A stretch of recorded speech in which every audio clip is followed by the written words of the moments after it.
Warning! This video shows strikes to the most sensitive areas of the human body. Do not try them out on anyone, as these blows can result in permanently disabling injuries, paralysis, or death. In fact, such strikes as depicted in this video can cause very serious cardiovascular or neurological problems that may not manifest themselves for several years after the blow is struck. This video is designed to encourage you to seek out competent instruction in these arts and not as a substitute for same.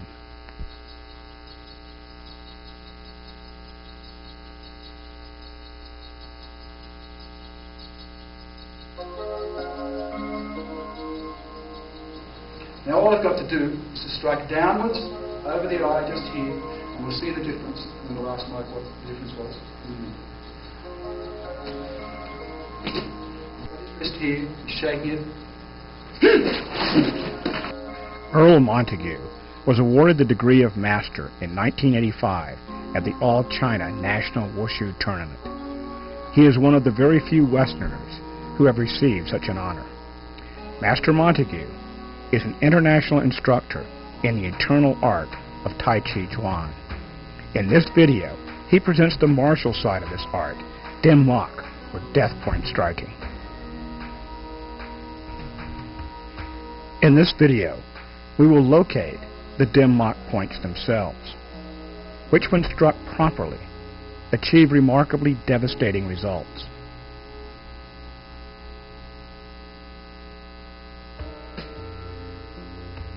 We will examine the basic hand strikes to these Dim Mak points, with special attention to the angle and direction of the strike, as well as the impacting surface to the given Dim Mak point.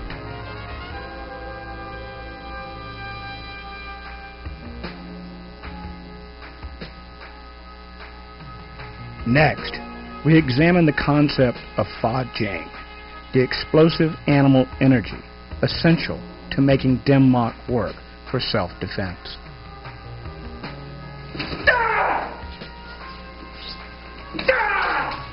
Though executed with far less than full Fa Jing power, the disabling pain and loss of motor control in this strike is obvious.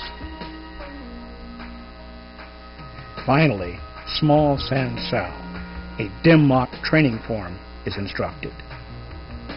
This form is designed to develop natural flow of movement and acquisition of the Dim Mak points in a continuous sequence of strikes. And now, Master Instructor Earl Montague.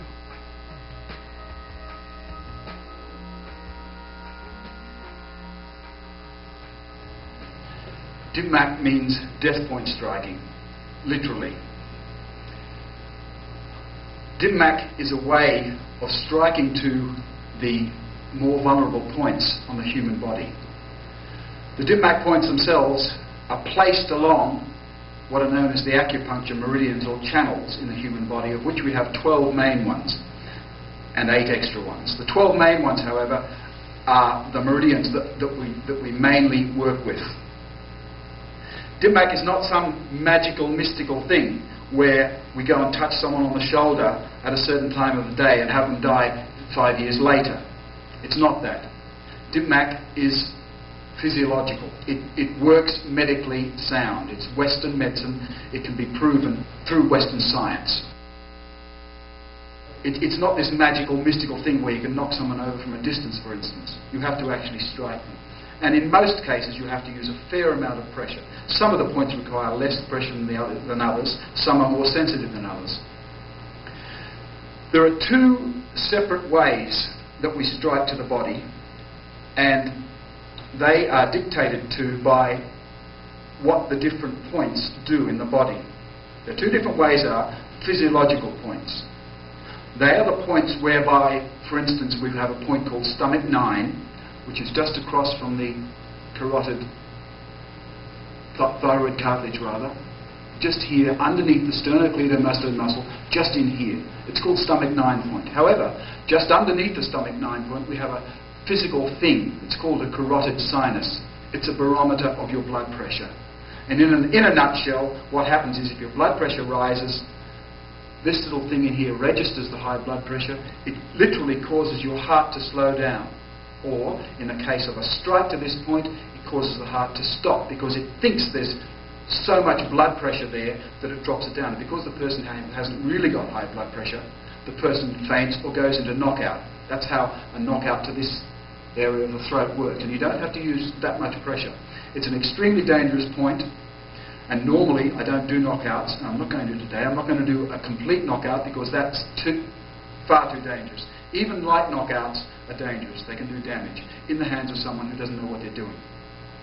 So today what I'll do is I'll call one of my students in and we'll do one of these light knockouts just to show you the difference between a physical knockout, that is activating through an acupuncture point, it's called stomach 9, activating the carotid sinus to slow the heart rate down so the blood pressure drops dramatically and so the person falls on the ground. These are death point strikings. They're extremely dangerous. Please don't go out and practice them on your mother-in-law. Well, maybe on your mother-in-law, but not on your sister, or not on if you're a teacher watching this tape, don't go out and try them on your students straight away because you just don't know what damage you're going to do. This point in here, you can die up to 7 years later through internal carotid artery disintegration. You die of a stroke 7 years later. No one relates it back to when you were struck on the neck through some idiot striking you just because of an ego thing saying, I see how well I can do this to someone on a sitting duck. So we don't want that to happen. And I don't want to hurt my students, so I'm going to cause a partial knockout, which is as dangerous as I go, because I simply don't want to hurt anyone. At this time I'm going to call in a very good friend of mine, Michael Babin, a student of mine and teacher. No teacher's worth his salt if he doesn't learn from his students. And Michael is the leader of the World Thai Chi Boxing Association in the whole of Canada. And he's one of my students. He's been one of my students for quite a number of years.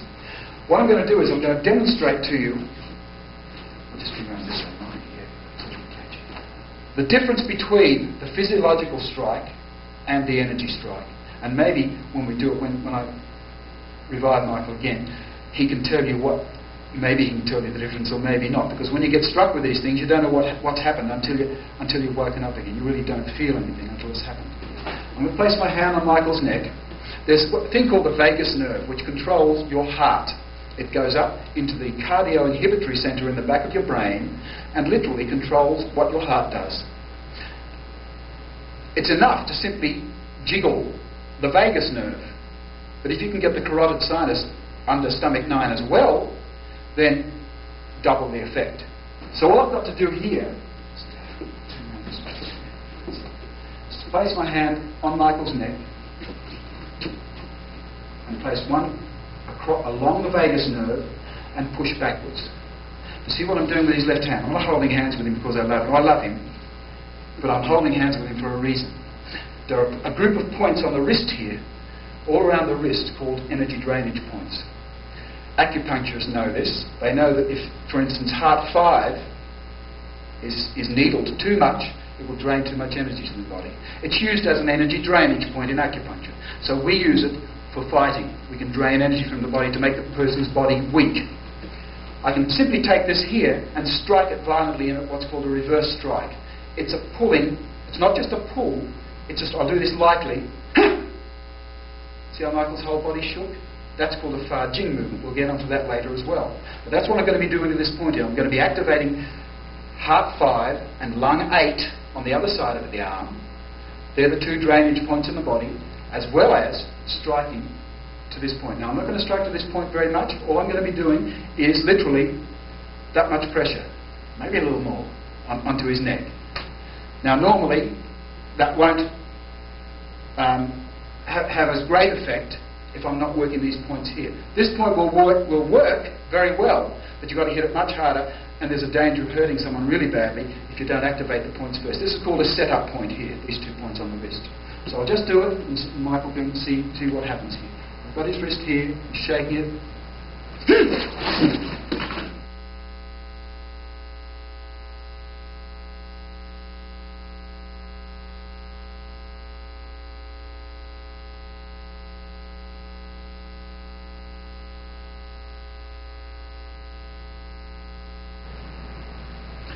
Stomach 9 point is located by finding where the top of the thyroid cartilage, or the Adam's apple is, you're in a lateral line across from that.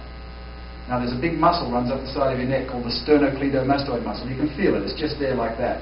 Now if you go straight in a lateral line underneath the sternocleidomastoid muscle, that's where stomach 9 point and the carotid sinus lie. Now, to find out where the vagus nerve is, it runs from the base of the ear, just under here where the earlobe is covering, straight down the neck like this, in a fair sort of a round curve down to the neck, and just down here into stomach 11 point. This is where the clavicle's coming across here. There's a notch, little notch you can clearly feel in there. That's where it ends. Just go over the bump and then you're into the clavicle notch. That's where stomach 11 is. So the vagus nerve runs from here, which is called triple warmer 17, in a curved line down the neck and down into there. So if you place your palm fits not. God made our palm to fit into this, onto the vagus nerve. It fits perfectly into the vagus nerve, and then you can actually, even if you miss stomach 9, you'll activate the vagus nerve with the strike. And the strike has to go back in towards his backbone. It has to go in that angle.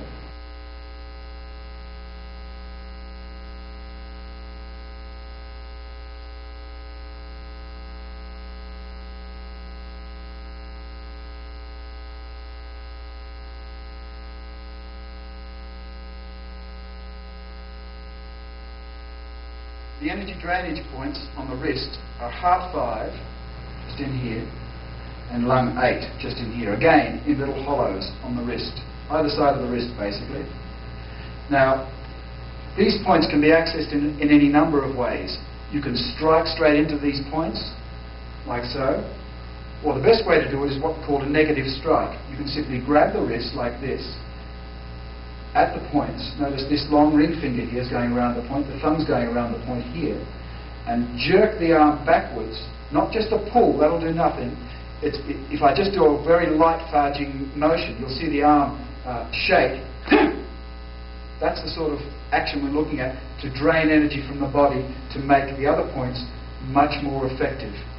Here is the energy drainage points again from a different angle on the wrist, so you won't be able to see them on this side, but to see how the hand simply wraps around the arm, it's just like that. There's the thumb, there's the fingers, and you're jerking it like this.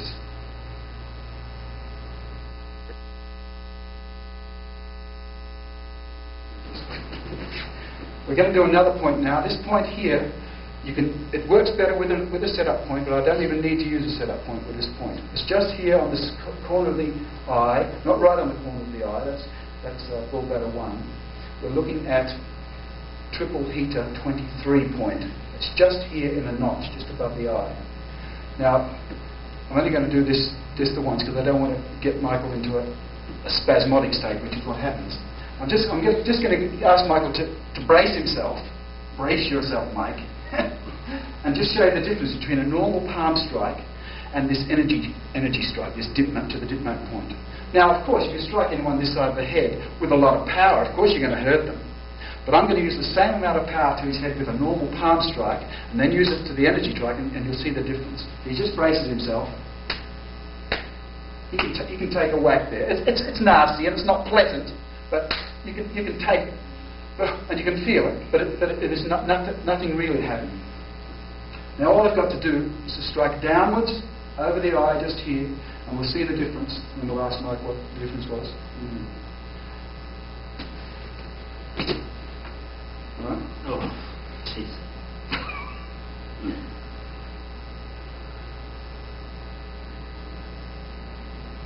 There.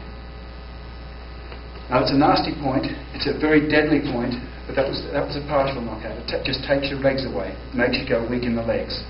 And I daren't do it any harder than that to put him right down because it's an extremely dangerous energy drainage point.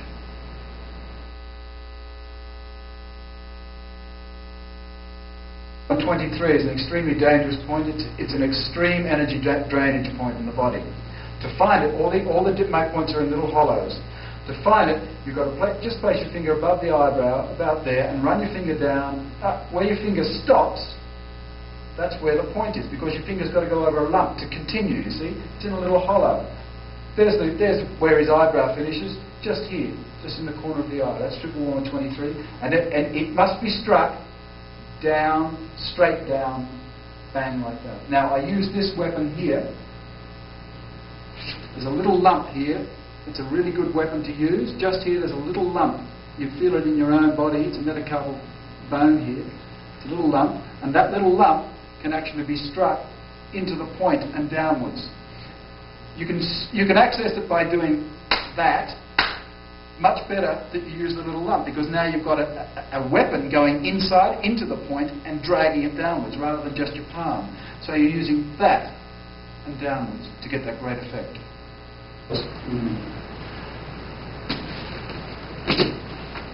Right? Oh, jeez.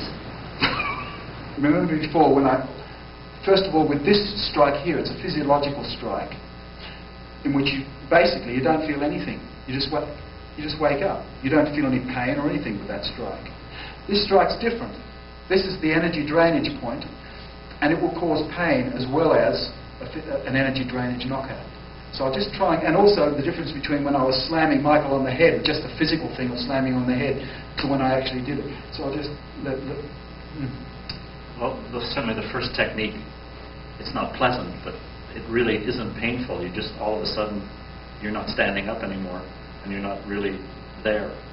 The second technique is more painful, and the shock feels as if it's spreading downwards, and then you feel lightheaded afterwards, even after the resuscitation points have been activated a little bit.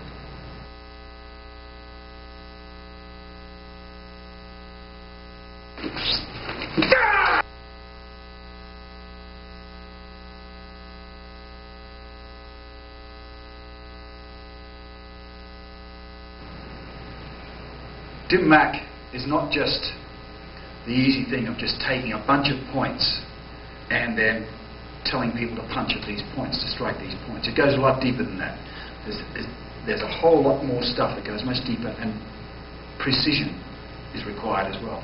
Hence, it takes a long time to learn Dim Mak properly at its utmost levels. However, I teach a lot of law enforcement agencies and people, even SWAT teams. And these people obviously require something that's going to be easy, they can use easily, and effective. And so you can take from Dim Mak certain areas to train people in self-defense methods using Dim Mak, the safest methods to use. When I say safe, safe for me, safe for the doer, not for the for the attacker rather. So we want the things that are going to be safe for myself, but not so safe for an attacker. And we can take things from Dim Mak to learn this. However, there's still got to be a few areas, even taking these easy ways of doing it, that one must learn. We don't have one brain. Science now knows, and it tells us that we actually have 3 brains up there. There's our human brain, which is obvious. If you like to take it on an evolutionary scale, we have your reptiles, way, way back. You have the reptiles. They had a brain. If you like, whoever created us said, okay, in a nutshell, let's try out this brain. So they're trying out this brain in the reptiles. The reptiles don't think. They don't see too well. They see a blur. If someone's dressed in red, they'll see a blur, a red blur. Something's coming to a reptile, and the reptile knows it's dangerous, it's going to do something to it. The reptile will just be there like a crocodile. We have many of those in Australia. Even the most deadly snakes in the world are in Australia. We have to deal with them on our farm. They're lovely creatures if you don't hurt them. However, a snake knows that someone's coming to it to hurt it. It won't move immediately. Its first thing is to try and get away. Second, it's just sitting there like this. It won't think to itself, well, here comes John. He's coming towards me to hurt me. When he gets me, I'm going to do a leg sweep, come up with my mouth, grab him in the carotid sinus point, and then knock him out. He's not thinking this. He's being agitated. Snakes become agitated when someone comes near them. It's like someone sticking a needle in you. When that person comes within that snake or the crocodile's range of striking, the pressure in their side, or wherever this pressure is, becomes so great they simply, subconsciously, just turn, take a bite, kill, finish. And then they go back to whatever it was they were doing. They don't think anger. They don't think aggression. They don't think, quick, I've got to kill this person. It's just a natural thing built into their body. This is their reptile brain. When the next creatures were tried out, like the mammals, the reptile brain wasn't discarded. A new brain was simply put over the top of that brain. So you still have so dogs and cats still have the reptile brain, but they also have the mammalian brain. Same token for us. When the human beings were tried out, let's chuck in a new brain, we still have the other two brains. What do all animals do? Every animal on this earth, what does it do when it attacks? Even sharks do it. Animals, mammals, have this natural instinct. They don't have to think, go into the reptile part of my brain. This is your survival part of your brain, is the reptile brain. It happens automatically and naturally because of certain things that the animal is caused to do by certain switches coming into it. All human beings, all animals work upon switches. For instance, at a very basic level, we have a learned switch. We get up in the morning, as soon as we get up in the morning we go and clean our teeth. This is a switch we learn. We clean our teeth in a certain way. That's a learned switch when we wake up. Waking up causes, that's the switch. The human body is called the body electric. You don't go and fiddle with a light bulb to turn it on. You turn on this little switch on the wall and miraculously a whole room is lit. It's the same with us. We want to fight someone. We don't block, punch, do this technique that we learned in the class and then hit him. That's fiddling with the light bulb. We have what the person's doing to us turn on a switch, which causes us automatically to go into the reptilian brain mode, attack that person. We don't defend ourselves, we attack them, which is defense, and it's finished. We walk off, our brain isn't angry, we're not hurting ourselves through anger, bang, bang, bang, and we're finished. This is the reptilian brain, part of our own brain. And to get into this part of the brain, we have certain physical conditions that we can use to help us get into the brain. It's not just a fact of bending your back. I can just bend my back, I'm not in the reptilian brain mode. I can stretch my fingers, it's starting me in the reptilian brain mode. If I do both, it's really helping me to get into the reptilian brain mode. No one can teach you the reptilian brain mode, it must be learned yourself. But I can show you certain physical things that will help you get into this reptilian brain mode. If you look at a person's eyes, they become like an animal. It's like when someone attacks you, they open a little door and then they no longer see this fragile human being there anymore. They see this raving animal, salivating at the mouth, teeth. These eyes put you off. What happens when a huge man confronts a bull pit terrier, a really vicious bull pit terrier? The bull pit terrier is not big, it's this big. He could easily defeat it, kick it to the neck, strangle it out.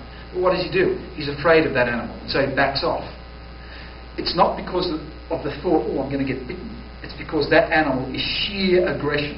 It's sheer what's called yang energy as opposed to yin energy. And that makes us back off. That turns a switch on in our own bodies to back off. Now this is what we try to be when someone attacks us. We go into the reptilian brain mode. The person's coming in to attack us. Wow, I don't want any part of this, he says, because he's confronted by not a human being, but a wild animal. So, we have certain things. One of the things is to arch the back. Now, if you look at, I'm not going to go into the Tai Chi classics here. My art is Tai Chi. Dim Mak, by the way, is Tai Chi. Dim Mak, Tai Chi is a way of hiding the very deadly strikes that we have in Tai Chi. For instance, you've got a lovely little movement like this. It looks like a very nice, soft dance. In Tai Chi we have basic techniques and deadly, hidden techniques. One of the basic techniques would be the obvious, just so I punch them up. Bang, there's your block, putting my hands out. I'm going to take the block, put him down, there's a nice little wrist lock. Maybe hit him in the face at the most. That's not reptilian brain, that's nothing. Throw the straight punch again, like, thanks. That wasn't quite into the reptilian brain mode yet. I'm not doing it yet. It's sort of getting there though.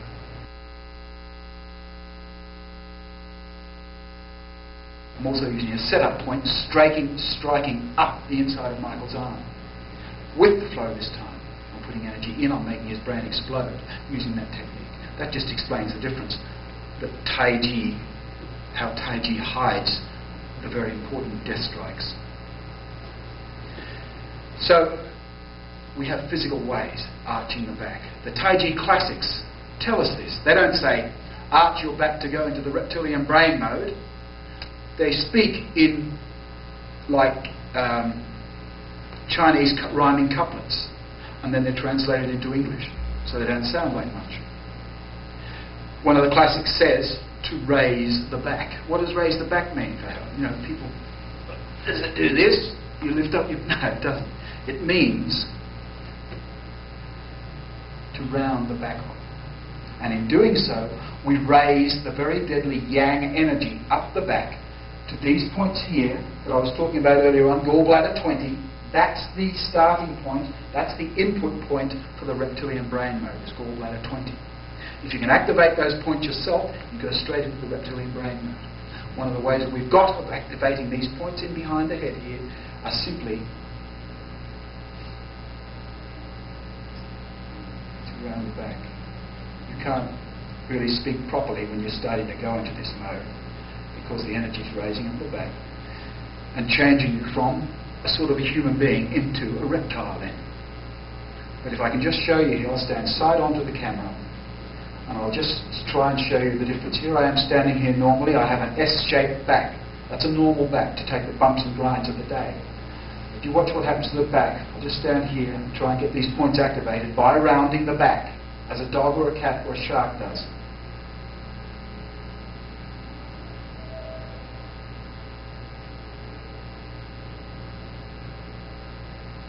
Now, you'll notice some other things happening here as well. I'm not going right into it because I want to talk to you. You'll see how I'm opening what's called the qua under the arms here. I have a roundedness so I can fit a fist distance under my arms. This is what we're also told in the Tai Chi kata. This has a way, I'm sorry if my voice is sounding a bit strange, but you can't speak any other way when you're doing this. This is also a way we have of going into the reptilian brain mode, opening the qua.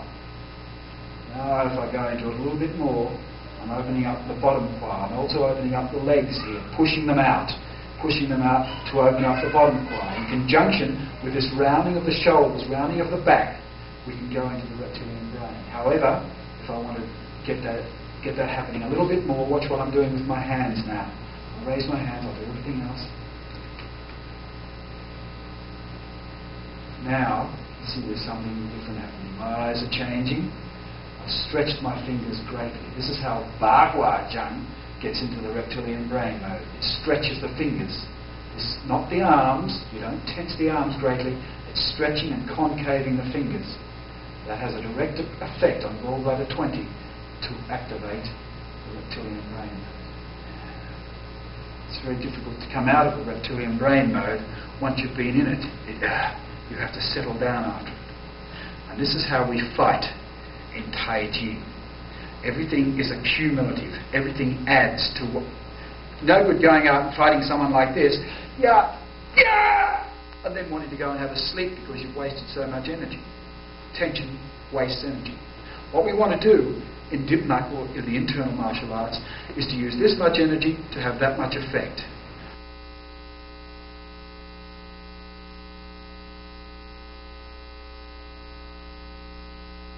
What I use to teach law enforcement officers. Ways of using Dim Mak, relatively easy ways for self-defense. And it's simply this. We have three weapons rather, and three areas of the body that we teach people to strike through to with Dim Mak to have the greatest effect. And they're possibly the most deadly strikes. You've seen a couple of them already in this tape. I'll just take you through a few more. However, the reason that I brought into the reptilian brain is no good doing this if Michael attacks me and I go like this. If great force here, he's going to hit me no matter what, because he's got more yang energy. What you've got to do with the reptilian brain mode coming back to normal now, is to get more yang energy than your attacker and give it back to them. That's what, for years, people said in the internal arts, oh yeah, you redirect the person's energy onto them. They thought it was something like, he's throwing here, he's pushing hard here, and so that physically pushes me to push here, you see. It's got nothing to do with that. It's literally got to do with the energy that person's giving you affects your own yang energy to grow greater than his, and it's accumulative. What I'm going to be showing you now is just one. What I mean by 1, 2 and 3 is 1, 2 and 3 deadly strikes. We're going to do one, just one, which will do the damage, just for the time being. The weapons, first weapon, your fingers. Just your fingers. And I'm going to be showing you a way to use the fingers. If you can just get one of those there, thanks, mate. So you can train on the mitt, first of all. I don't want anyone damaging their fingers, so I'm going to show you how to do it correctly from the very beginning.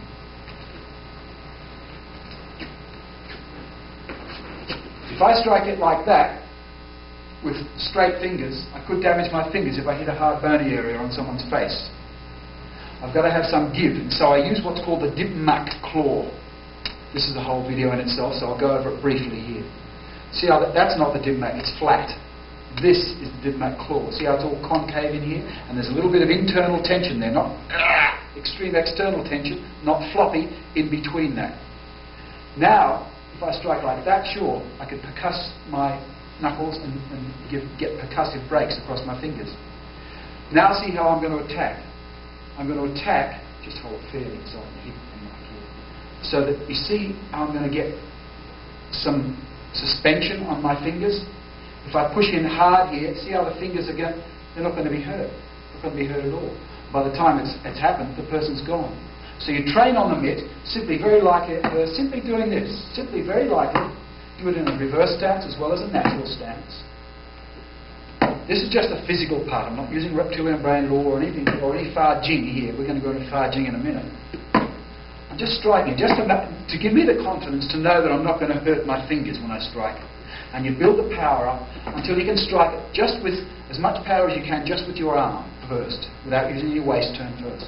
So, and once you've got to that level, you'll find that it's starting to hurt a little bit. So we take it on up to its next level, that of Fa Jing, and you can hit twice as hard and it won't hurt anymore, because the reptilian brain is coming in now to protect your own hands. Fa Jing means explosive energy. The reptile brain and Fa Jing are interlinked. You can't take them away from each other.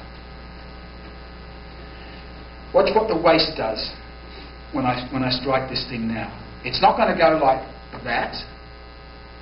It's not going to go like that. There's going to be 3 shakes of the waist, but violent shakes. So we get...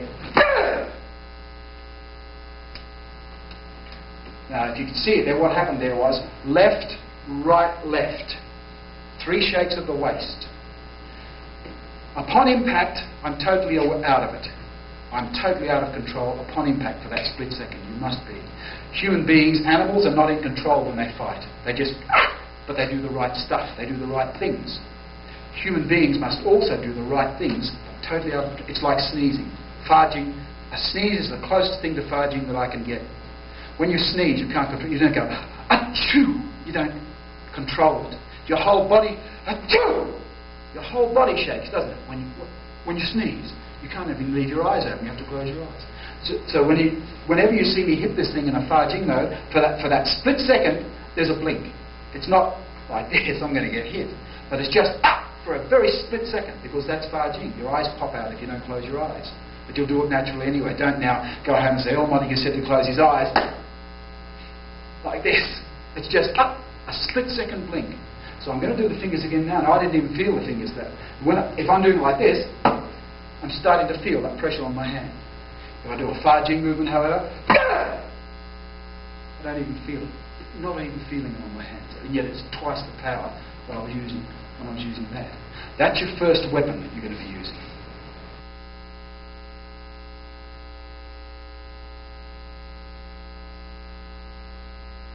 The second weapon is what we used earlier, what's called in karate a shuto, or a knife edge as we call it.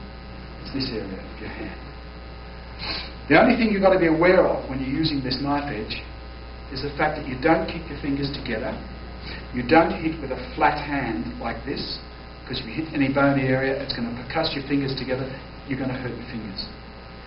Always at the end of this strike, there's an upward flick. At the end of any Fajing movement, there's like a whipping action at the end of it, no matter what you're using anyway. I'll show you a little bit more about that when we get into punching. See how that's flicking up at the end, and the fingers are apart, naturally apart, loose. If I go like this, I can start feeling it now across here. I could easily break those two fingers if I hit something even with this part of my hand and not even with the fingers, because they'll percuss together if I use so much power. It's okay if you're using incorrect technique like that, but we don't want that sort of power. That's insignificant power. We want that to hit up at the end like this, and it naturally does it when you do a Fajing movement anyway. I'll do exactly the same thing that I did before, except now I'm going to be doing this Fajing on the end of it. See how the waist again shook left, right, left when I struck it. I didn't even feel it, yet it had much greater power than if I was striking like this. That's the second weapon.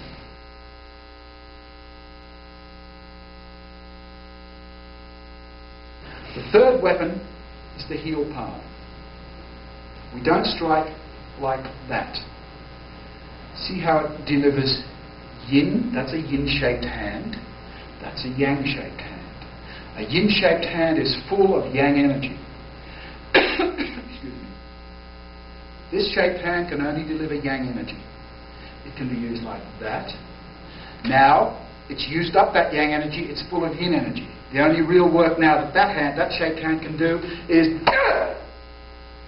that. Now it's delivered that yin energy. Now it's full of yang energy again. So the shape of hand you use is full of the reverse energy. So the yin hand is full of yang hand is full of yin. So we're going to be using that heel palm, but it's not just a push. It's a releasing strike, like this, releasing the energy into the object. Once again with the Fajing shape, shape goes straight through the body then, and even moves the person's body, although I'm only hitting the mid, it goes through and into the ground. It's getting into another story there. So it releases the energy like so. There are times when we only need to tap like this and deliver a blow, for instance, to gallbladder 3, which is your temple area, like that. It's just a light slap using this mount on your hand. It's not like this, it's simply flicking the hand to that area will knock someone out or even kill them. Like that. But you see how I'm extending now that mount. It's being thrust out. And that's the way we have of putting the energy into the point to upset the person's energy balance and to drain so much energy that he falls down either dead or knocked out, using just a light pressure with that. But you can't do it like that. You have to use a huge amount of pressure like that to affect that area. So there are 3 weapons. Very simple. Fingers, shuto or knife edge, and heel palm releasing. They're all releasing. The fingers are releasing. See how the fingers are loose? As soon as they come forward, you get that little internal tension on the end of it. This is loose. It releases at the end. So it's loose, releases at the end.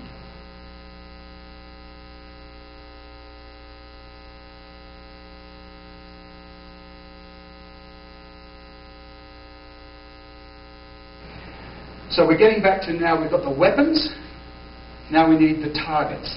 Obviously the first target is the eyes. Now we don't poke into the eyes. There's points here, just here, below the eye, inside the eye socket, called stomach 1. They're points that make a person feel really, really ill. Instantly nauseous. So nauseous they can't do anything, they have to sit down. So not only are you getting the eyes here, but because there's a danger of missing the eyes and hitting the forehead, the sheer action of this strike brings your fingers down in a downward motion with the claw. So the fingers, even if you miss, are going to drag into the eyes and inside of the eye sockets. And it's very simple. What I was doing then on the mitt, I'll do it on Michael's chest, it's just or something like that. Death point, death point. No hair point. Sorry. It's in and down. But the action, we'll see the action of the hand. It's not me thinking, doing that. It's just the action of the body. Look. See? If I shake, it's naturally gone out and retracted downwards and inwards. That's what I'm doing with that hand. The other hand simply comes in. And you don't even worry about the block. When someone attacks you, just attack Michael, I don't think of, oh, get his hand, get his hand. I don't think of doing this. I think of, you'll attack Michael. Get his eyes. Get the points. Slam my fingers into his face. I blocked his arm, sure, but I didn't even know I'd blocked him. Just throw a one-punch Michael. I didn't think about block, punch. I just did it. I went for his eyes. And in doing that, I built up so much yang energy that subconsciously and automatically, I slammed his arms anyway. I blocked his arms anyway. Most attacks in the street, you find some people able to throw a really good straight punch. Not many. Most people will come straight in with the old haymaker. Bang. That's the most common on the football field anywhere. Most common sort of attack. The other most common sort of attack, rush in. Is simply a rush in and a try and grappling type of thing to the floor. So these techniques, these non-techniques, I distinguish between techniques and non-techniques because there's an old Chinese saying that says, you use technique, you lose. Which means that in the club we might train, yeah, he throws another punch, yeah, bang. I try and do that in the street and I'm dead. Because I'm thinking technique, logically. Fighting isn't logical. It does not happen logically in a classroom. Fighting is a totally illogical thing. Animals don't fight logically. They fight totally illogically, out of control. And that's what we've got to be. So the simpler the techniques or non-techniques, the easier it is for you to get into your reptilian mode and do what comes naturally. You've got to have some training. What's the most common thing that someone does when they're attacked? Just come at me, Michael. Isn't it? That's a reflex action. For instance, with guys, you didn't move, Michael. I trust you. Do this. He trusts me. It's usually to do that, right? When they ever get the ground jewels being attacked. That's a reflex action. This is a reflex action. So now we're going to take that reflex action and turn it into something positive. Because when you do this, you've got tremendous energy built up, but it's negative energy. You want to turn it back into positive energy so that you can attack the person. So that we simply train in not doing this anymore. Attack Michael. We change the energy from this to how dare you do that to me. That's what we change it to. So we're taking a reflex action, slightly bending it, so we don't have to. You try and learn this. It's a totally non-natural action. And that no matter how much training you go through for your whole life, you will never do this in a street fight. You'll get clobbered. You'll resort to going back to your schoolboy days, which is grappling, try and throw the person on the ground. So if you have techniques or methods of fighting which can be easily bent to suit a reflex action, one of your own reflex actions, then you're 90% of the way there to defending yourself. So that's the first thing we learn. You simply have your punch them slowly. And using my arms, remember, you keep the choir open. If I come in like this, he's going to clobber me, see? The choir is naturally open because of the reptilian brain anyway. It causes his arms to be bumped. You can go into any number of different methods from there. But for now, that's what we're using. The first weapon against the first target, the eyes. Small people can use it, anyone can use this, but you've got to make sure that it's really something happening, because you're going to be in trouble if you do that to someone's eyes just for the fun of it, obviously. These are all death points.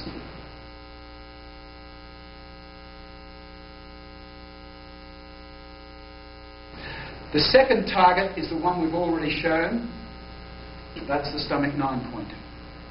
If you're a little bit worried about accuracy here, all you have to do is simply raise your hands and you'll get it. You'll either get it or very close to it, which is going to make it react anyway, or you'll get the vagus nerve anyway.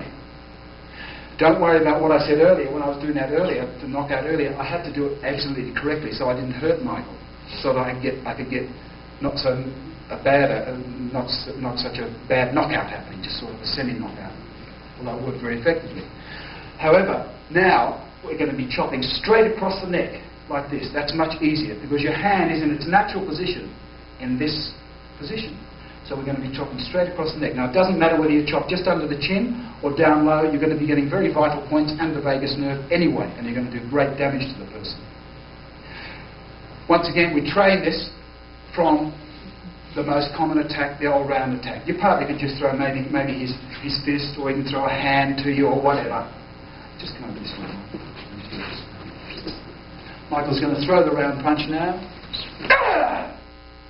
This hand, because of the turning of my body, came out and struck him. Don't even worry about a setup point for the moment. We're not going right into intricate Dim Mak. We're doing just basic self-defense using Dim Mak now. But my hand did actually hit Nag1 here, this point, pericardium 6. But my other hand was simply raised. I didn't have to do anything with this hand. Nothing at all. Because his energy is coming onto me. I don't even have to go forward. But what I would normally do, just stand up there, Michael. Just coming with a punch. Gah! I would naturally come forward anyway, never ever retreat. Retreating causes him to be yang and you to be yin forevermore, and you never get anything done. You immediately comes in. If Michael wants to punch me, he knows I'm here. I'm not going to be anywhere else. He knows that. Otherwise he wouldn't punch me. He knows I'm going to be here. So subconsciously, even if he's not a fighter, he knows subconsciously where to hit me. It's like kids know how to hit a tennis ball. Their brain doesn't say, oh, this vector, this vector, this vector, boom, I'll hit the ball. Their brain just goes, boom, and they hit the ball. They know the ball's there, even though it's moving. He knows I'm here. So he knows when he throws his punch, I'm going to be here. I'm not going to be anywhere else. Even if I move back, he knows he's coming forward so he can get me. However, he throws the punch. Ah! He doesn't want me to be here. He wants me to be back there or where I was. He doesn't want me to be here anymore. You do the unexpected. And the most unexpected thing you can do is to come here, to come in, not go back. He wants you to go back. His trigger is telling him, as a street fighter maybe, he knows, 1,000 street fights, he knows what's going to happen. I do something different, upsets his trigger. He doesn't want this to happen. His body thinks, oh, what are you doing? You should be up there. By the time that's happened, I struck him in stomach 9, he's knocked out, and I rush off. So that's our second target, is simply the neck area that I was talking about earlier on, used with the second weapon.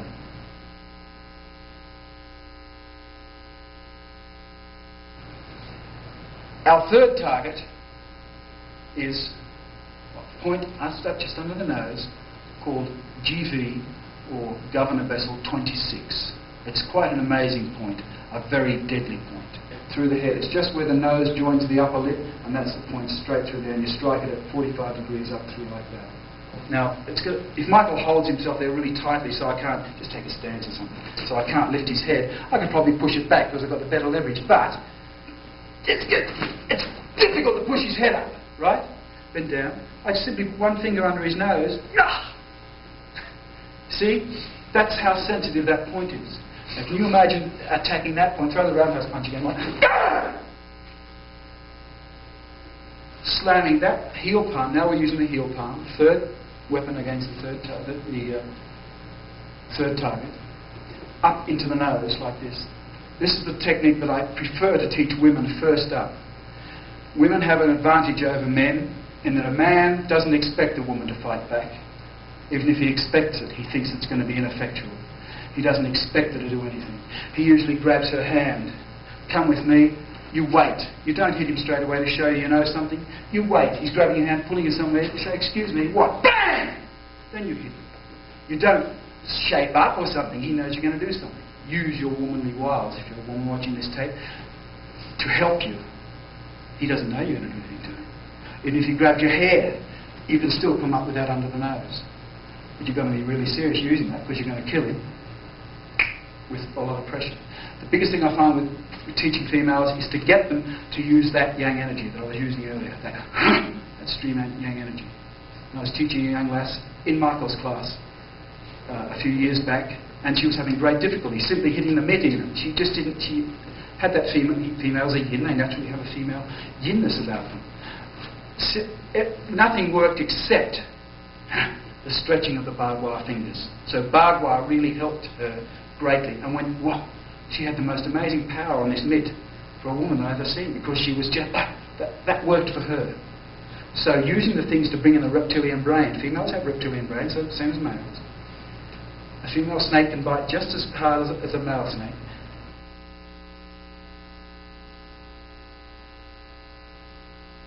So we've got 3 targets: eyes, under the nose, neck. But there are 2 spots on the neck. There are many spots on the neck, of course, but there are 2 major spots in the neck that I'll show you. And that's going back to the first weapon, the fingers, into the neck. And that's CV22, obviously most people know about the pit of the neck. It's a death point. It's what's called an irretrievable death point. Not even CPR can bring you back after being struck in this point right here. And it's exactly the same as just come like that, Michael. You just simply, it's like the eyes. At this time, you're going straight in though, because it's a very soft area here. One of your fingers is going to go in there, even maybe 2. It's going to go straight into the pit of the neck. So you train in those methods. So they're simple methods. Thanks, Mike. They're simple methods that we can use from Dim Mak. They're not too esoteric. They're not too difficult to learn. They're relatively easy. And that's taking from a very complex art and giving you a simple way. I've taught this to SWAT teams, police officers, military people, and they've all come back. And these people go out and try them. I don't. These people go and try them. And they come, great techniques, they work. You know, what, you use these techniques? Yeah. So they work. They work on people. And they're death points. And they're relatively easy to use. But you've got to get the reptilian brain working so that you've got enough energy to overcome that person's energy.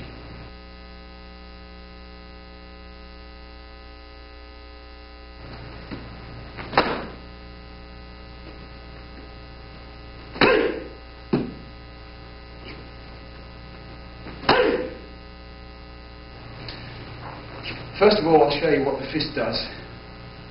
Exactly what it does here, by me showing you. And I'll give you some training methods in order to learn this way of punching, the Fa Jing way. And this, by the way, goes to every weapon you use, your elbow, your shoulder, your knee, or whatever. There's always this twist, this shaking of the waist, this violent shaking to get the most power that your body can possibly give. As I said before, these 3 knuckles, not these 2, like most people use, it's these 3. There's only one instance when we ever use these 3 knuckles, and that's in what's called a penetration punch. It's a different punch which rolls over upon impact. From there, it comes in from the side. Comes in from the side. And that's the only time we use those 2 knuckles. The other time, it's using these 3 can actually take more force on these 2 together, although they're smaller, but the impact is spread out over the 3. Because there's a twisting action. But the fist starts out palm down. As you start to push your waist out, remember this goes out at a split second, great speed, it sort of leaves the fist behind for, a thousandth of a second. By the time the fist is catching up with the waist is already hooking back the other way, so that's giving the whip on the end. This is the stop of the whip, that slow bit of the whip. This is where it emanates, the crack of the whip. So by the time the waist is coming back the other way, your hand is flicking over on its back. It's making contact before it gets over on its back, and it's screwing inwards and coming back in a natural curving motion. It's not going and pulling your hand back. All you can do from here is pull it back and hit with the other hand maybe. You've got to completely reload your body. You want your body, remember I said before, you want your body to keep going, to want to keep going, hit, in a natural body motion. The only way to do that is to let your hand go naturally. See, in all those punches you will have seen just natural. I didn't do it. After each punch, the other hand's already there, ready to strike again. I didn't do it. It's just there because of the natural turning of the body. So that's how, and then we come through, everything rebounds into the next. It's called rebound. So we're getting a natural rebound from that, natural rebound, and the body is loading and opening all the time, like a spring, loading and opening. The opening causes it to load. The loading causes it to open. Bang, bang, bang, bang, bang, like that. So just to explain it with the punch, there's the opening, there's the loading, there's the opening again. So the body's like this, and it wants to make you keep going and keep going. It doesn't make you want to think, oh, I've got to punch him again, oh, bang. It doesn't make you want to keep doing that. It makes you want to go, ah! I want to keep going now. I want to keep hitting him. It makes you want to keep going. It brings up that yang energy. So that's what the physicalness of the fist. If I just try and do it here lightly. Notice where the thumb always ends up on here, flush, not tightly in here.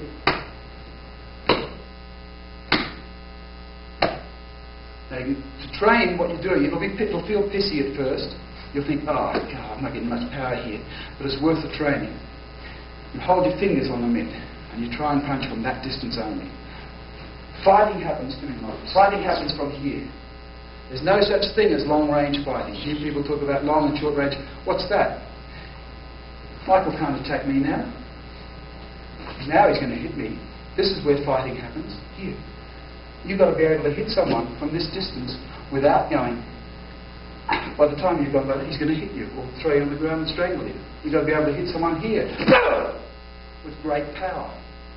That's where the Fa Jing comes in. That's the reason that we do all this stuff. Everything we do in Taiji, our push hands, everything we do is related to striking from that much distance, being able to knock someone out from that much distance. So you train with your fingers on the mitt. You train to punch from here.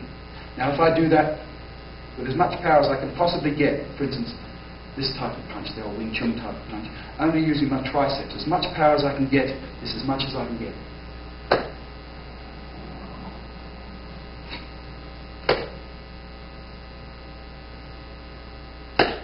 Now that's about as much power as I can get from putting my fingers on it. However, and that's really, I was trying very hard just using my triceps. However, if I put my fingers on it and use the Fa Jing from the waist and the loose hand, even with my fingers on it, I'm going to get much more power punching it even with my fingers on it. So what you should train in, put your fingers on it, don't pull back here and hit it. Hit from there in the beginning. And if you can get a reasonable amount you won't get full power, of course, from there. That's where you get your full power from, that distance. Maybe 2 or 3 inches away. That's where you're going to get your full power from. The strange thing is you don't get any more power dragging your hand right back there because you lose your Fa Jing then. By the time your waist is moved, the fist is only there at that stage, you see. Your fist has to be the correct distance away so that when your waist goes, your fist can reach the thing within that very brief time. So your hand's here, and you twist your waist left, bang, right. Just do left and right to start with. Now, people have great difficulty with this. The way I train them to do is I say, okay, turn your waist to the, if you're using your right hand, turn your waist to the left to start with. Put your hand on the mitt with your fingers palm down. Now, squeeze your palm over like that, and at the same time turn your waist back the other way. It's difficult, and you won't get much power here because that's not the way it's done. But it's just a way to train you to get your waist at least turning back the other way rather than doing that sort of a punch. So you turn your waist to the left, wait, then squeeze your waist back the other way and let your foot come up naturally as you saw before. Just do that. You won't get much power, but that's the way to learn it. Then, another way we've got to learn it is we play a game. What you saw me do then when I punched, so when I punched the mitt, you saw my hand coming up. So what I tell people is, hit the mitt and touch your partner on the other shoulder instantly. Now that's going to teach you, because you can't, I go like this, see, wrong, too late, or you can't do it because your waist is the wrong way. The only way to touch him on the shoulder is to do it correctly.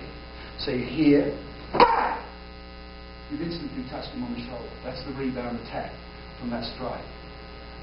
So that's the way we've got, the way I've got of teaching people how to do. That's the hardest thing people have got, is turning the waist back the other way when they strike.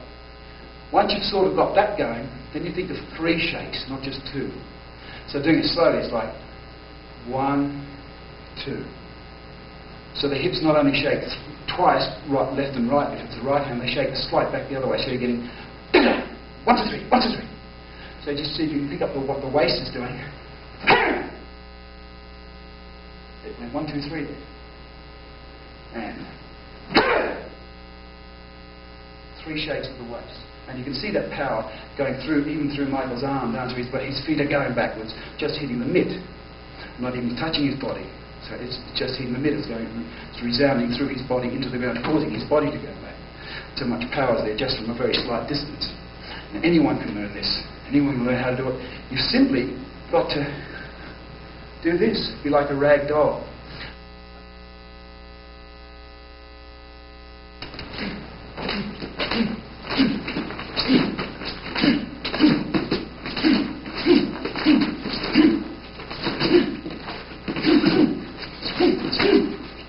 The next training method that I'm going to show you is called small sansao. It means, sansao simply means a style of free hands. It's a way we've got that Taiji gives us, a training method, 2-person training method, of learning about Dim Mak. It's probably the best way you've got of learning about Dim Mak. As I said before, it's utterly useless going and getting a dummy or getting the charts, looking where the points are, and then practicing striking to those points. It has no relevance to you whatsoever. The way to learn Dim Mak point striking, or even acupuncture, or even shiatsu, is to learn the points with some relevance to yourself. And so the Chinese give us a way of learning these points, an easy way, so that we remember them all for always. We don't have to remember where they are, because we've got a method of learning where the points are and how to strike them. It gives us the correct direction, the correct power, everything that we need for Dim Mak within this not so short training. I call it small sansao. Many people will think it's a long set, but in Taiji and Bagua Zhang in particular, we have the longest katas, the longest training methods of any martial arts system. It's sort of overkill, but then I guess they're making sure that you learn this stuff. So I'll bring Michael in again, and I'll start off with what's called the small sansao. It's a series of, all Michael is my training partner. He's just throwing the punches here. When we do a thing called large sansao, he has things to do as well, back to me. Then you learn it as a dance first of all, bang, bang, bang, then you build up the power and the speed, and then you start putting everything out of place so that you react with the correct reaction at any time. It doesn't matter where it comes or where it is, or how much power there is. That's the beauty of it. So with the small sansao, your partner, I'm doing the methods, my partner is just a punching bag. He's just throwing the punches to show. Now the very first thing we have to do to give yourself the best chance here, so that you don't get a wrong impression or make mistakes, is to make sure your partner can hit you first. I see so many people saying, he throws a punch, I block it. You wouldn't even block third punch. I'm not even going to block that punch. It's not even going to hit me.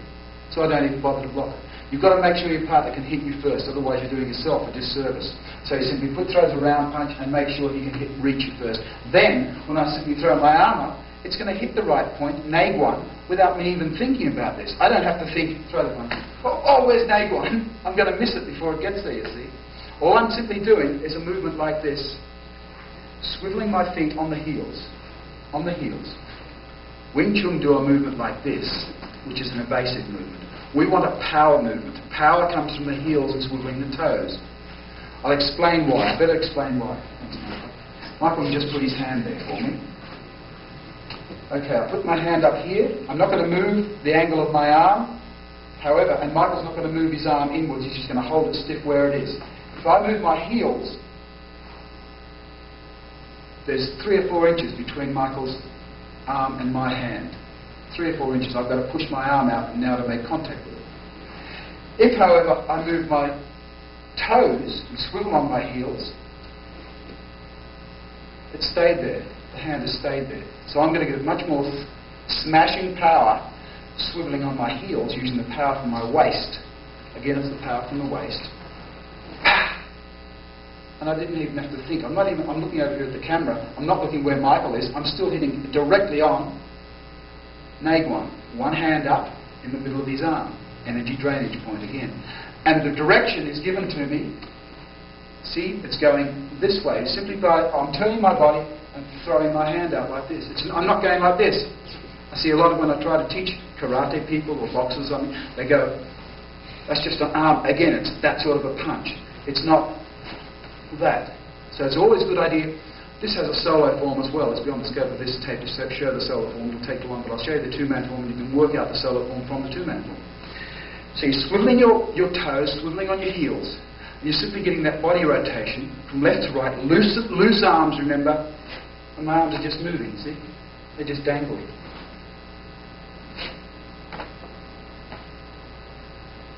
Now, if I simply control this arm a little bit more and use just the right amount of muscle power to get it going up and out, it'll be exactly the right thing.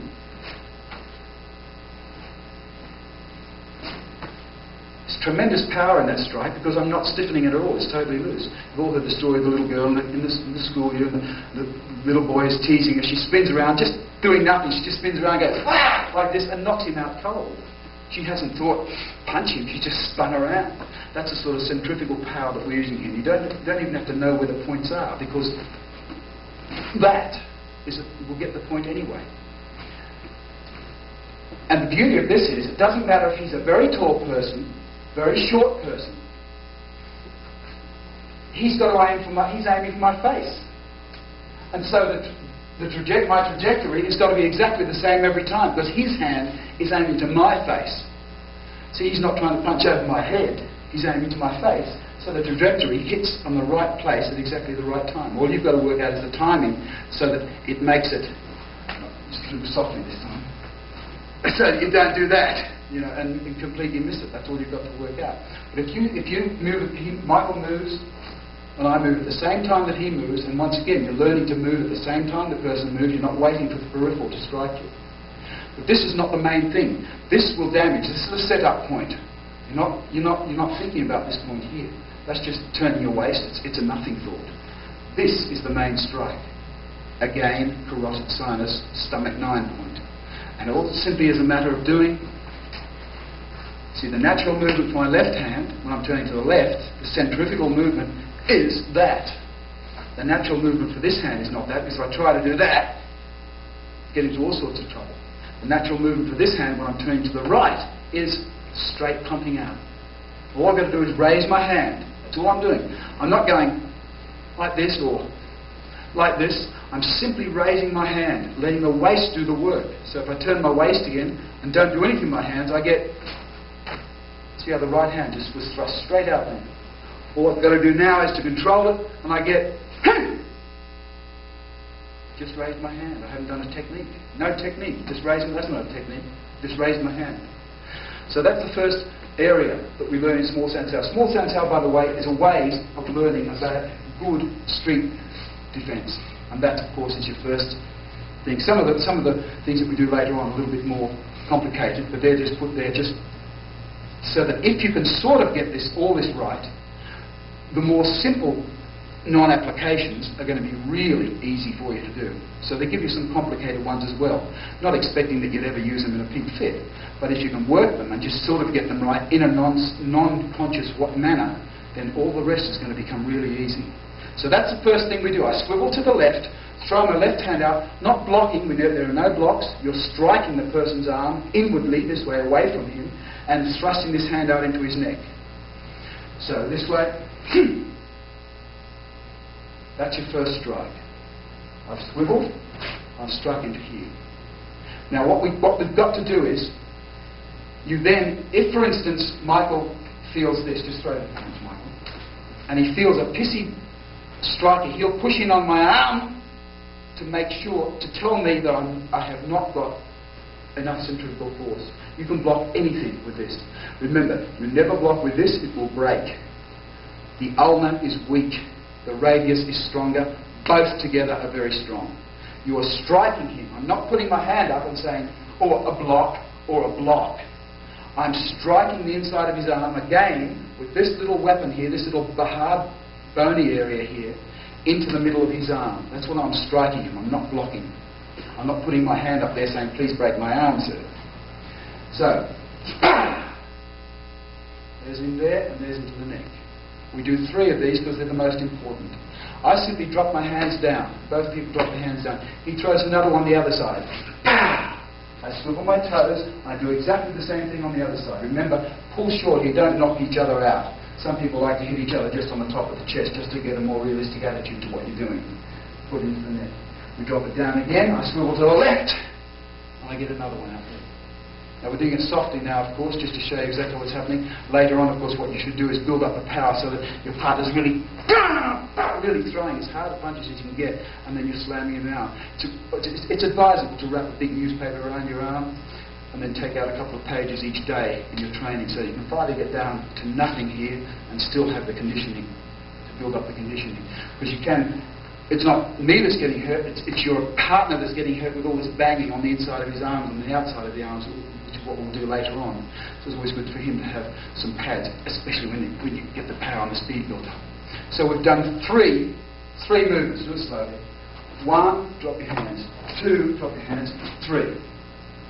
There is, however, an advanced way and a basic way to do this. I'll just explain this in its advanced way, just to show you that it does become a little more complicated, although I'll just teach it maybe at a middle advanced level way this time. That's the basic way. The advanced way is this: just throw the punch and you notice there were 2 strikes. Never give a sucker an even break.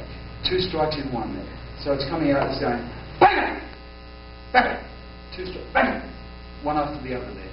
And it's very easy to do because you've already got the momentum from your waist. You just add to it, just add a fudging shake to it, and you get 2 shakes. So that's what we'll actually be doing there when we're doing those 3 strikes. So we've ended up like this. We've done 1, 2, 3, and we've ended up back to the initial strike. Now your partner's going to put one in to your lower rib area. The next area that gets struck the most. Those sort of attacks. So he's putting one in, here it comes here, into the rib, lower rib area. Doesn't matter whether his hand's like that, or whether it's the old rip in like this. You simply drop your hand down. This is exactly the same. This is called tongue hinge. It's exactly the same method that I did before when we were playing around with knives. Your hand comes down, it loads yang or loads yin energy with a yang hand. As it comes across, it releases the yang energy into the person's arm. And we'll go from where I struck him in the chin, this is called pun from the Taiji form. Now he's going to throw the punch here. I've got to do a change step, so I've got to swivel. By the way, change, that's not, this is just the swivel back, and I bounce forward again on the other, but that's a change step. It's not like this. It's swivel step without changing the weight first. So now he's throwing the punch in here, so I swivel and attack those points again on his arm. They're energy drainage points. Now I do the step straight forwards again with my right foot. This time I'm going to take my right hand, so it's slightly different. The right hand's coming up the middle. It's going to attack him on a point just in here where the lip joins with the chin, the indentation here, called CV24, just in here in the lip. And it's a downward strike, but you don't have, once again, you don't have to know it's a downward strike. The technique as such dictates the action, because when I pull that back fist back, the action is going downwards anyway. By the same token, when I did this one, the action was going inwards and back towards the rear of his head. Now I'm doing this one, and the action's going down anyway. But I've got to do a setup point with this one as well. Remember before I did the setup point on the wrist, like this. Now I'm going to scrape my arm straight up the inside of his arm and finish up just under the bulge here of his shoulder, just towards the inside of his arm, just in here. It's a lung point. Lung 3, I think. Yeah, lung 3. So I'll slide my hand up his arm and strike into lung 3. Again, an energy drainage point. Not only that, I'm adding energy to the point that I'm going to strike, because I'm going with the flow of energy up the inside of his arm. The flow of energy comes in Dim Mak, not in acupuncture, comes down the outside, up the inside. Once again, there's a whole new story. There are 2 different flows of energy within the meridians. We're looking at striking the Dim Mak flow of energy, which is on the outside of the inside of the meridians, which only reacts to pressure or being bent, not needling. That pressure comes down here and up the inside of the arm. So now I'm scraping my hand up the inside of his arm, which is adding energy to the point. Bang! And then I hit him just in here with the back fist. But I do an immediate step forward first. Bah! I didn't scrape his arm up here because it does tend to drain a lot of energy being struck in lung 3 up the arm. Up there into the arm as you do it, see? But that's what I'm actually doing. I'm bouncing forward and it's amazing the amount of energy you can get with this hand. You can hear it if I just do it. I just be very quiet once again and just do that strike here. You can hear the wind whistling. notice there's a shake of the body. It's not just, that's nothing, that's just an arm. What the body does. Once again, exactly, there's a shake of the body as I do it. It's an immediate shake of the hips.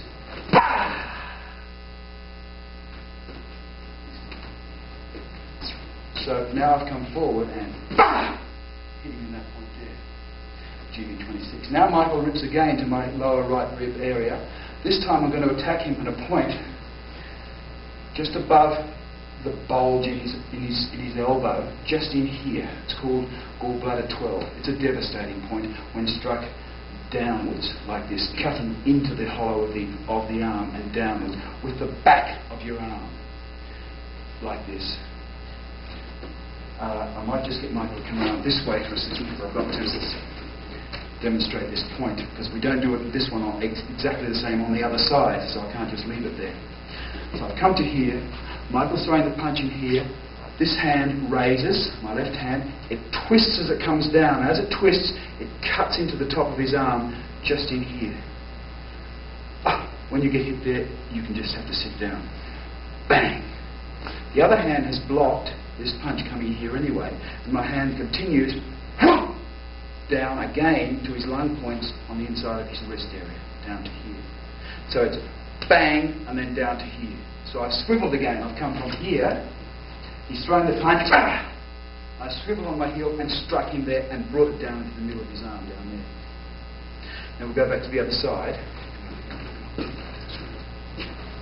So I come down here, bang. Now I'm going to just do a simple swivel to the other side and cut both the insides of his arms. If he's doing a rip like this, I'm going to, sorry.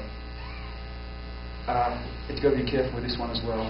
In training, that's why I stress that it's important to have some sort of guards on your arm so you don't do damage. Too much energy gets drained. Striking with this hand to lung points just in here, lung 8. I'm striking under here to heart 5 again, but with a scissors motion into his arm like this. And you can build up tremendous power from here. I've just done that last one. I don't move my hands from the relative position when they're in. I open the scissors like so. I open the scissors. There's a scissor. See, I open them first. Open them. And as he shoots, I cut them down. Simply cut them down onto his wrist. That's the setup point again for the next shot, which is a devastating shot just here. There's where his pectoral comes in a line with his body. One cun, or about an inch below that, is liver 14. It's a death point. Even light pressure, boom, like that, will put a person down on the ground. It just takes the power from their lungs away straight away. So I've come from here, bang, into this. I immediately bounce forward. I don't even have to think of where the shot is, because my hand's already there. It's simply bang. The hand's already there. Now see how the hands are loaded though. This one's yin and this one's yang. They both release both of their respective energies. You can get a tremendous amount of power releasing both hands, squeezing from the shoulders and from the donkey end out into that point. Dead. It's finished. Even like, as I said, just that much makes people go, oh, and they want to get out of there straight away. Doing it this way, so I've come to here, bang, so I've already swiveled on my heels to take that one. Now I bounce forward on my right foot, which it's giving me the momentum for this, straight into liver 14. Liver 14 is a death point. It will cause death straight away, or if you hit it lightly, or you can hit it across this way. It will cause, in later life, extreme emotional problems. It might even cause the person to break down and cry. Well, not through the pain, simply because you're attacking the liver meridian and the liver in the body, and that the liver controls all these things.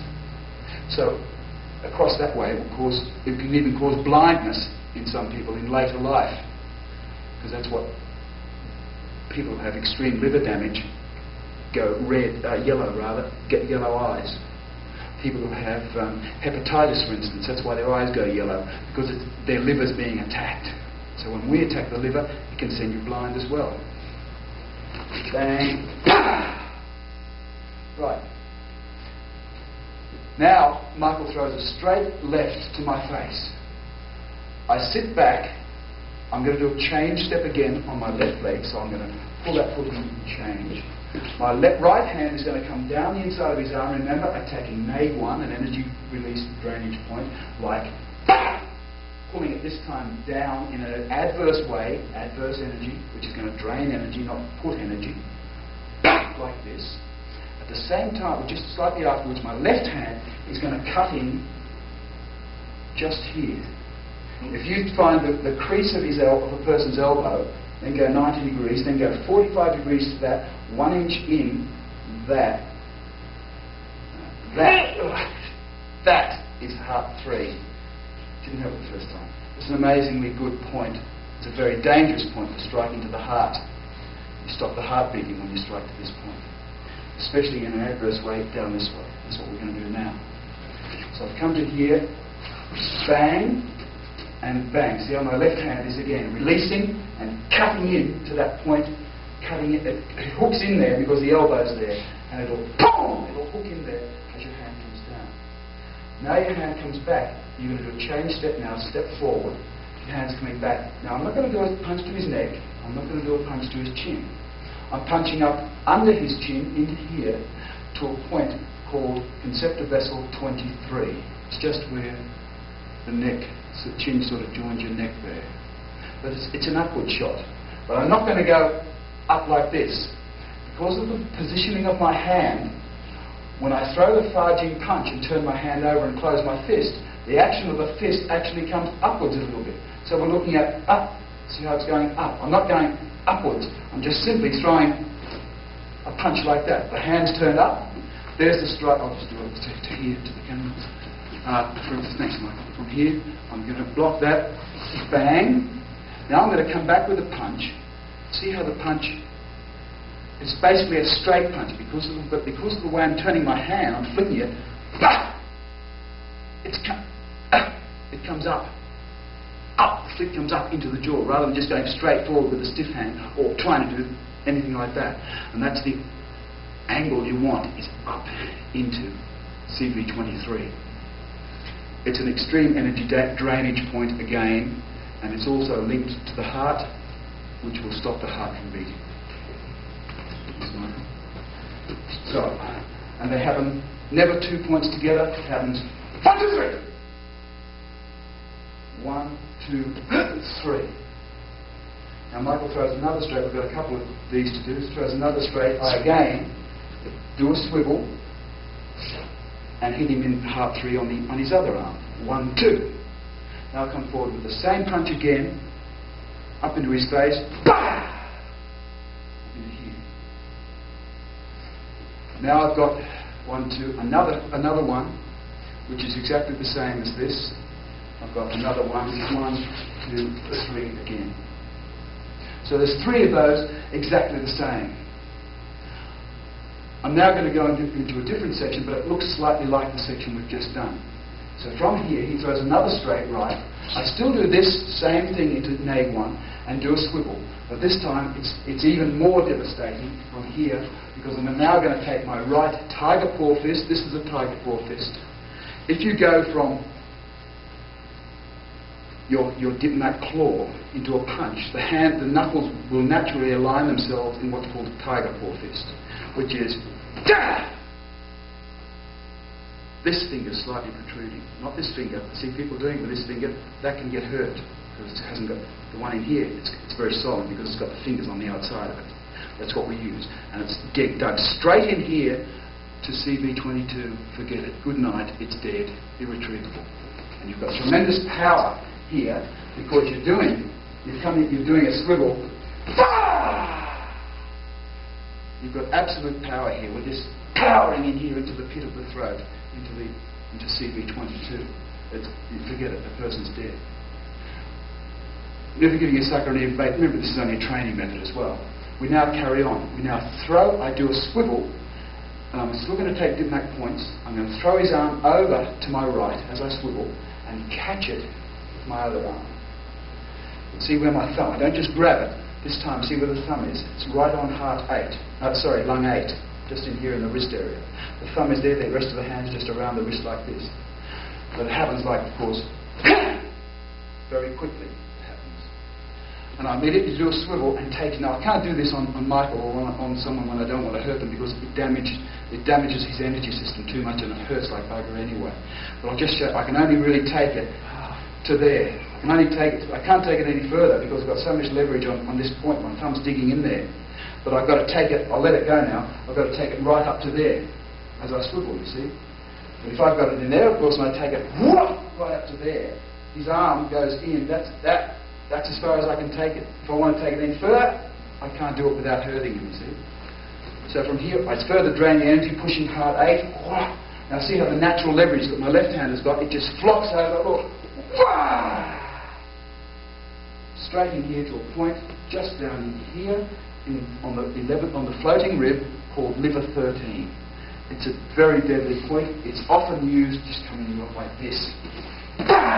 Energy drainage, the wrist, fingers straight into either side of his abdomen, into liver 13, and it's dead. It's not only an energy point, it's also a physiological point. There are very important organs behind those points, behind liver 13, just in there. Both sides of his body. That's just getting off the track for him. So he's come here, I've swung his hand under, the arm comes up, and with the back of the palm, always striking with that side of the palm or that side of the palm, never the middle of the palm. You can do your bone. There's very small bones in there, but here it's flat. If you get a ruler, place it there and place it there. You place it there, it only touches on one little point. You place it there, it's flat. You place it there, it's flat. So I'm using this side of the palm into that area of his body. Now he throws another one to my face. I simply bring my hand down and do the same blocking motion that I did before into neg 1, without stepping back this time. Now as I do the swivel, I again throw his hand over. Thumbs again in here into lung 8. I swing it up in the air. See how the hand's coming out. Step forward. It's a lovely shot. It's nice to do. Into liver 13. We're getting to the end of this very short sec. There is more of this, but this is a place where we can finish. Michael now has something to do. He simply comes through and attacks with a chokehold. Now I'll show you something for a minute. You see all these guys. Just grab around there. For starters, you've got to be either attacking someone who's very weak, or you've got to be extremely strong to do it, to choke someone out instantly with this sort of a hold. Choke it. Choke it. Squeeze my neck hard you can. Hard you can. I can feel it. My face is going red, but it's not choking me out instantly. You see these guys? They're going to go like this. He's choking. They're going to go, yeah, yeah. They're using all this energy. They've got this really jazzy techniques like, whoa, grabbing the hand, doing this sort of stuff. By the time he's done that, he's headbutted you, he's kneed you, he's done whatever he wants to you. All you got to do to get out of a chokehold is very simple. Hold it very tightly, Michael. Just simply walk away. That's all you got to do, is to turn and walk away. Walk off. But now Michael's giving a chokehold. That's what I'm doing. What we did before with the easier version of using Dim Mak for self-defense. My hands come up, go for his neck, which is blocking his hands out anyway. But I don't do that. I allow my right foot to come in. Just do it again like this. That momentum allowed the side of my head just there to smash just in above his eye, just here into stomach 3. Stomach 3 is just in under the cheekbone here. And it allowed the side of my head to slam into that point. But really it doesn't matter where you slam. It can be the bridge of the nose, the mouth, or anywhere. It's going to stop someone anyway. The rule is, when you're headbutting someone, that's the rule. Don't use the front. Your very important Dim Mak points go down the front of your head, and you can your own head, your own self damage. Always go for these harder points at the side of your head, there and there. It's quite hard. Physiologically, it's quite hard. So there, you turn your head slightly to the side, and any good headbutter, you see his nose goes away from the person, and he uses that side of his head. So he's coming with that strike. I've dragged my foot back, bang, hit him in the head. I immediately come forward with both hands here and strike him on stomach 15 and 16, remember, there and there, in opposing circles. So my left hand's going to go counterclockwise, and my right hand's going to go counterclockwise. But when you do this, you must remember that you don't do this. You don't just push him away. We don't do pushes. What good is pushing someone? You've got to make your partner feel something like, your hands up, bang, something, he's got to feel something like it's got to be a slapping type of motion, just enough so he feels, like he wants to cough. And excellent. And that's where we'll finish the small sandsail. It gets a little bit more complicated after that. Enough for this tape to show you that it gives a really good indication of what Dim Mak does, exactly how to do it, and what the points do and the directions of the points. And really, you don't have to really know what directions to hit the points using small sandsail, because it's all there for you in the techniques.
Master Montague's book, Dim Mak, Death Point Striking, as well as his new book, Advanced Dim Mak, are available from Paladin Press, as is Mike Babin's book, Tai Chi Chuan, The Martial Side.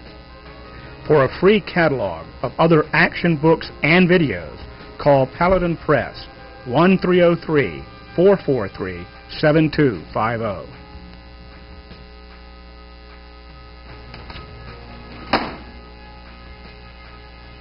Got his wrist here, he's shaking it.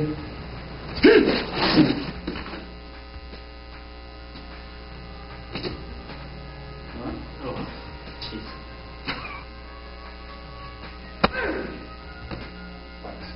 I can hold a very stiff arm, and it'll hurt, of course, when I strike him. Pat can hold his arm strong, so it's not going to hurt him too much. I can hit it, and it's going to hurt if I hit it any harder with a stiff arm. Now I'll just use the dead arm. The Hayden can tell you the difference. I'll hit it in the same place with less pressure than I used before, just with what's called a dead arm or a loose arm. Much more penetration.